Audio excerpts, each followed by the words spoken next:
శాసనసభలో చర్చించినప్పుడు శాసనమండలిలో చర్చించడానికి ఏం బాధ? కల్తీకి సంబంధించినటువంటి అంశంలో హెరిటేజ్ అంశం మీద వైఎస్ఆర్ కాంగ్రెస్ పార్టీ వాళ్ళు వాయిదా తీర్మానం ఇస్తే మేము చర్చించడానికి సిద్ధమే, కానీ చర్చించం. దానికి ఫైనల్గా వైసీపీ నుంచి టీడీపీలోకి వెళ్ళిపోయి కండవాలు కూడా కప్పుకున్న వాళ్ళ రాజీనామాల్ని ఆమోదించకుండా ఆపుతున్నారు కదా. ఇటు వైఎస్ఆర్ కాంగ్రెస్ పార్టీ వాళ్ళు చైర్పర్సన్ వీళ్ళ మనిషి ఉన్నారు కాబట్టి వాళ్ళు వాస్తవంగా ఆల్రెడీ టీడీపీలోకి వెళ్ళిపోయారు, కానీ అధికారిక లెక్కల ప్రకారం వైసీపీతో ఉంటారు. వాళ్ళ చేత వేరే వాయిదా తీర్మానం ఇప్పించి వైఎస్ఆర్ కాంగ్రెస్ పట్ల వాళ్ళే కొట్టుకుంటూ 2 వాయిదా తీర్మానాలు ఇచ్చారు, అందుమూలంగా ఆగిందనేటటువంటి ఒక ప్రచారం. అక్కడే ప్రభుత్వం వెనకడుగు వేస్తున్నట్టు కనబడుతుంది.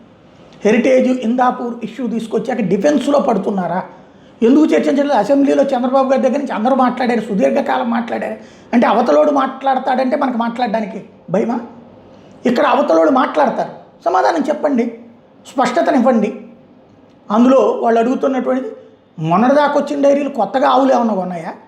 మరి ఏ ఆవులు కొనకుండానే ఇప్పుడు నెయ్యి అయితే 650 రూపాయలు అవుతుంది, నిన్నటిదాకా 400 రూపాయలు అవుతుంది అంటే ఈ విధమైనటువంటి దోపిడీ ఏంటి అన్నటువంటిది కదా వాళ్ళు రైజ్ చేస్తూ సమాధానం చెప్పండి. వాళ్ళు ఆవులు కొనుక్కున్నారండి, లేదు మొన్నటి క్వాలిటీ కంటే ఇంకా క్వాలిటీ ఇస్తున్నారు, ఎలాగిస్తున్నారు, ఇవన్నీ వెరిఫై చేసుకోవడం, సమాధానం చెప్పడంతో ప్రజలకు ఒక కన్విన్సింగ్ ఉంటుంది.